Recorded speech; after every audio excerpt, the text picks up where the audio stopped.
Concord, game hero shooter terbaru dari Sony yang membawa Firewall Studios, menjadi proyek game ambisius terbaru dari Sony yang akan rilis sebentar lagi, kurang lebih 1 bulan. Dan kami berkesempatan untuk mencoba beta awal dari game ini yang sempat dibuka selama beberapa hari bagi mereka yang sudah pre-order.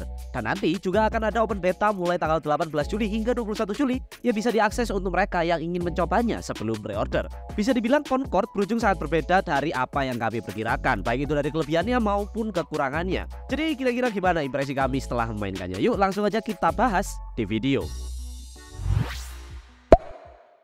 Meski dikemas dengan hero shooter dengan fokus pada gameplay multiplayer dan kompetitif, pihak developer tetap berusaha untuk membuat pemain bisa ikut merasakan adanya keterikatan dengan semesta Concord sendiri. Hal ini mereka berusaha salurkan lewat karakter dalam kru North Star serta potongan cerita yang diperlihatkan lewat cutscene berkualitas tinggi. Kami jujur dibuat takjub dengan kualitas cutscene serta animasi karakternya yang secara production value yang memang terasa menyamai game-game eksklusif first party untuk PlayStation. Meski belum ada banyak yang bisa dibagi di awal gamenya, tapi pihak developer sudah berniat untuk merilis semacam cutscene vignette setiap minggunya yang akan memberi konteks lebih dalam akan semesta Concord sendiri. Seiring berjalannya waktu, pasti para pemain akan merasakan keterikatan yang cukup kuat dengan para karakter utama serta rasa penasaran untuk mengetahui lebih banyak soal situasi di dunianya sendiri. Kepuasan kami pada sisi presentasinya masih terjaga hingga tampilan UI dengan style yang sangat kami sukai. Ada kesan retro futuristik yang pas, ditambah lagi dengan ragam efek visual yang cukup memanjakan mata. Intinya saat kalian berkesempatan untuk memainkan Concord secara langsung, ada standar kualitas tinggi yang memang bisa terlihat jelas di beberapa aspeknya, terutama dari sisi presentasi tersebut. Beta untuk game ini memberi kami akses ke dua mode, yaitu Brawl dan Rivalry. Mode yang kami mainkan di Brawl adalah tropihan, yaitu dimana kalian perlu mengumpulkan tropi dari lawan yang berhasil kalian kalahkan, dan tim yang berhasil mencapai 30 tropi pertama akan berhasil keluar sebagai pemenang. Sementara untuk Rivalry kami sempat menjajal mode Clash Point dengan fokus pada dua kondisi kemenangan, yaitu menghabisi semua anggota tim musuh atau menduduki zona tertentu. Ragam mode yang tersedia dalam Rivalry lebih didesain dengan fokus pada gameplay kompetitif murni, seperti dimana kalian tidak bisa respon sampai peralihan ronde baru atau adanya karakter yang terkunci saat berhasil memenangkan ronde, yang memberikan lapisan strategi baru. Tapi ini kemudian berujung membuat kami lebih banyak menghabiskan waktu memainkan tropihan yang memang jauh lebih seru. Setiap match melibatkan skenario pertempuran 5 lawan 5 dengan akses sementara ke 4 map utama yang semuanya lumayan didesain dengan baik. Dan masing-masing diantaranya seolah menuntut strategi yang berbeda. Salah satu contohnya seperti Star Chamber dengan area terbuka luas di bagian tengah selalu ramai dengan pertempuran antara kedua tim untuk memperebutkan area bulat di bagian tengah. Apalagi dengan adanya health kit serta area berlindung yang tentu bisa memberi keuntungan lebih jika berhasil dikontrol. Karakter di game ini diberi nama Free Gunner dengan total 16 karakter yang memiliki role dan gaya bertarung uniknya sendiri. Dan kami sudah menjajal semua yang ada. Ada karakter seperti Theo yang membawa persenjataan karakter shooter standar dengan assault rifle, smoke, dan grenade. Ada Heimar dengan senjata dan skill eksplosif yang bisa menghabiskan musuh dengan combo burst atau apinya bisa digunakan sebagai area denial. Ada One-Off robot yang membawa vacuum cleaner dan bisa membuat senjata musuh dengan proyektil tidak efektif. Atau karakter seperti Jabali yang bisa memberikan heal AoE terhadap tim dan memberikan damage kepada musuh dengan skill keduanya. Dan masih banyak karakter yang lainnya. Dari sensasi gameplaynya sendiri, Concord sebenarnya sudah lumayan solid dan kami sangat suka dengan mobilitas yang diberikan pada masing-masing karakter.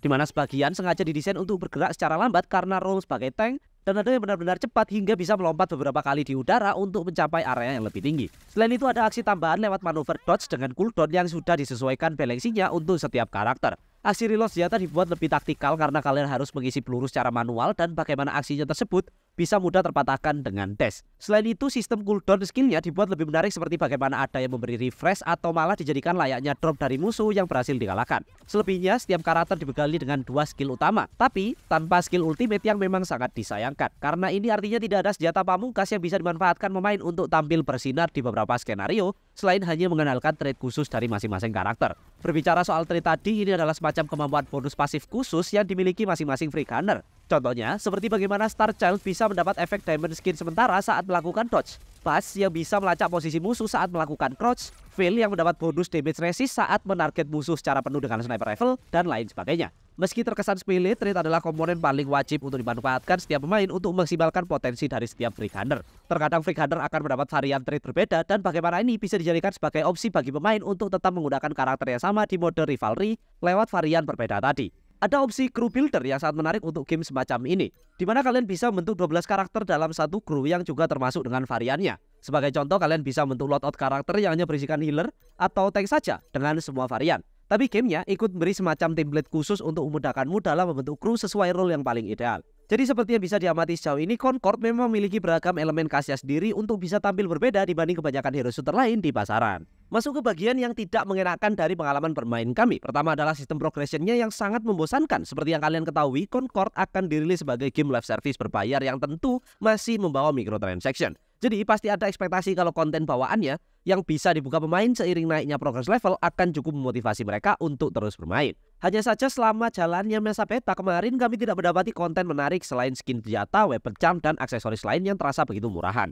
Kalian akan diberi intipan akan reward baru yang bisa didapat setelah mencapai level akun selanjutnya dari progress match atau job board. Meski semua reward yang kami dapat memang sangat standar kecuali dari akses ke varian baru untuk karakter dengan trait berbeda. Berbicara soal karakter, masing-masing miliki levelnya sendiri yang bisa terus naik bergantung dari seberapa sering kalian memainkannya. Tapi kami sudah sering memainkan karakter tertentu hingga mencapai level tinggi sama sekali tidak paham akan apa keuntungan dari naik level selain hanya perubahan angka saja. Ekspektasi kami tentunya adalah bagaimana kalian mungkin bisa diberi akses ke kosmetik baru atau mungkin suatu reward yang dikhususkan untuk karakter tersebut. Masih tidak menutup kemungkinan sebenarnya mengingat pengalaman kami ini masih berdasarkan dari versi betanya. Mengesampingkan sistem progression tadi, kami mendapat ada banyak kekurangan lain dengan yang paling krusial ada di roster karakter atau free gunner-nya sendiri. Hampir sebagian besar dari mereka hadir dengan desain yang sangat tidak menarik. Dan mereka yang mungkin terlihat lebih unik berujung tidak begitu kami sukai karena pembawaan para free gunner di Concord ini seolah ingin dibuat agar bisa disesuaikan dengan gaya anak gaul zaman sekarang. Kekurangan ini tidak hanya terbatas dari desain serta pembawaan karakternya saja, melainkan juga style gameplay mereka yang dimana kebanyakan free gunner rasanya perlu mendapatkan perombakan pada kitnya, terutama pada potensi damage yang seharusnya juga disesuaikan dengan mobilitas setiap free gunner,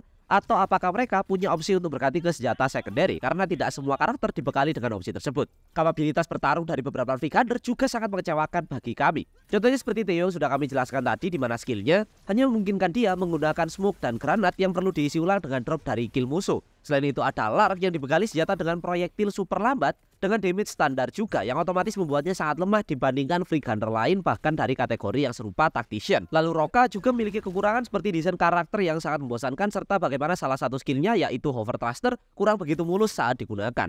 Apalagi karena kalian akan lebih mudah dijadikan target musuh karena minimnya kontrol manual untuk terbang bebas saat mengeksekusi skill tersebut. Lalu juga tidak ada kill cam, tidak ada chat box, dan tidak ada opsi untuk memberi tanda atau perintah cepat. Matchmaking yang kurang fleksibel dan hilangnya fitur penting lain memang terasa krusial. Tapi meski begitu kami rasa ini bisa saja karena fakta kalau gamenya masih dalam tahap beta dan semua komponen yang hilang tersebut akan dibawa di versi final nanti atau lewat update terpisah. Selebihnya kami menemukan beragam bug mulai dari opsi di beberapa menu yang hilang atau kursor mouse yang sering keluar dari gamenya ke desktop meski sudah di set ke full screen. Dengan yang paling krusial ada pada kualitas performanya sendiri di PC. Sebenarnya ada standar kualitas tinggi yang bisa diapresiasi dari Concord, terutama pada sisi presentasinya hingga sensasi gunplay serta mobilitas yang cukup mantap. Hanya saja untuk membawa dobrakan besar pada genre hero shooter, game ini rasanya masih sangat jauh dari target tersebut. Apalagi jika mempertimbangkan sekian banyak kekurangan yang sudah kami jelaskan tadi. Tentu saja sebagian besar komponen yang hilang tersebut bisa ditambah di versi final nanti, termasuk perombakan lain mengikuti feedback pemain. Tapi impresi awal tentunya sangat penting dan Concord bagi kami terasa mengecewakan dari apa yang sudah ditawarkan dari versi betanya.